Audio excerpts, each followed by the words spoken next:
مولانا خادم حسین رضوی رحمۃ اللہ علیہ کو لوگ صرف تحریک لبیک کے حوالے سے جانتے ہیں، حالانکہ ان کا جو کیریئر ہے وہ بہت پرانا ہے۔ مولانا بنیادی طور پر ایک استاد تھے، ایک شیخ الحدیث تھے۔ ان کا جو بیسک کارنامہ ہے وہ یہ ہے کہ وہ درجنوں نہیں سینکڑوں علماء کے استاد ہیں، سینکڑوں علماء، یعنی میں نے سوچ سمجھ کے لفظ کہا، انہوں نے سینکڑوں لوگوں کو رسول اللہ کا دین پڑھایا ہے، اور ان کے اب شاگردوں کے شاگرد بھی مدرسوں میں پڑھاتے۔ مولانا ایک بڑے غریب سے سادے سے گھرانے میں وہ پیدا ہوئے تھے، انہوں نے بڑی سادہ اور آخر تک زندگی انہوں نے وفاداری والی گزاری، سادگی والی گزاری، حسین گزاری۔ کسی شخص کے ایک ہوتا ہے کسی کے نظریے سے اختلاف کرنا، ایک ہوتا ہے کسی کے طریقہ کار سے اختلاف کرنا۔ کچھ لوگوں نے ان کے طریقہ کار سے اختلاف کیا ہے، لیکن ان بندے کا نظریہ اتنا شاندار تھا کہ نظریے سے کسی نے اختلاف نہیں کی۔ لوگوں نے یہ ضرور کہا کہ یہ فلانی بات اس طرح ہو جاتی تو ٹھیک تھا، لیکن یہ سب نے کہا کہ بندہ بات ٹھیک کرتا ہے۔ نظریے سے، فکر سے لوگ مطمئن ہو جائیں کسی زندہ کیا رہتا ہے؟ نظریہ۔ زندہ کیا رہتا ہے؟ نظریہ۔ فکری طور پر ایک خوبصورت آدمی تھے، بڑے منجے ہوئے آدمی تھے، وزادار آدمی تھے، ایک صاف ستھرے آدمی تھے۔ میری ان سے ملاقات اس وقت ہوئی تھی پہلی دفعہ جب وہ بالکل ٹھیک تھے، ٹانگوں پہ چلتے تھے۔ ان کے جو استاد گرامی تھے حضرت مولانا عبدالحکیم صاحب شرف قادری رحمۃ اللہ علیہ، بہت جید عالم تھے۔ میں ان کو ملنے کے لیے جاتا تھا تو حضرت بھی وہاں پڑھایا کرتے تھے لاہور جامعہ نظامیہ میں، تو وہاں ان سے پہلی ملاقات ہوئی۔ پھر انہوں نے جو جماعت سب سے پہلے بنائی تھی اس کا نام تھا انجمن فدا یعنی ختم نبوت۔ اس جماعت سے انہوں نے کام کا آغاز کیا، اور بڑے اوائل میں، بڑے شروع میں انہوں نے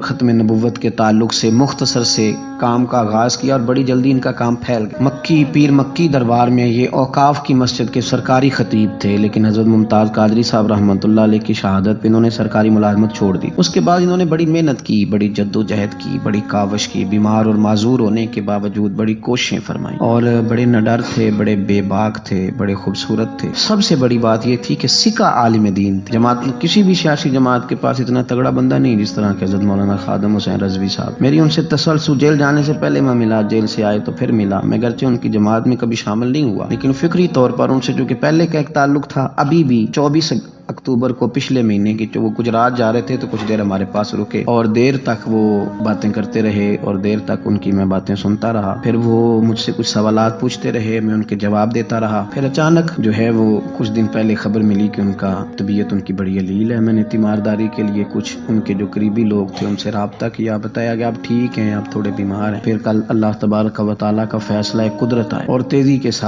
ساتھ لوگ اٹھ گئے۔ اس 2020 نے بہت سارے لوگ اہل سنت کے لیے، لیکن اس شخص کا جانا وہ زیادہ ہی تکلیف دے گیا۔ دل مائل نہیں ہوا، میں تو ناشتہ نہیں کر پایا۔ اس طرح کے لوگ کم آتے ہیں دنیا میں، اور شاید ان لوگوں کا وقت بھی تھوڑا ہوتا ہے، اور اللہ پاک شاید ایسے لوگوں کو جلدی ہی اپنی بارگاہ ناز کی طرف لے جاتا ہے۔ ایک شعر جگر مراد آبادی نے کہا تھا کہ جگر راہ وفا میں نقش ایسے چھوڑ آیا، میں جس منزل سے گزرا ہوں وہ اب تک یاد کرتی ہے۔ اور مجھے نا ایک دفعہ کسی شخص نے کہا کہ آپ کے خاندان کا قبرستان کہاں کر کے ہے۔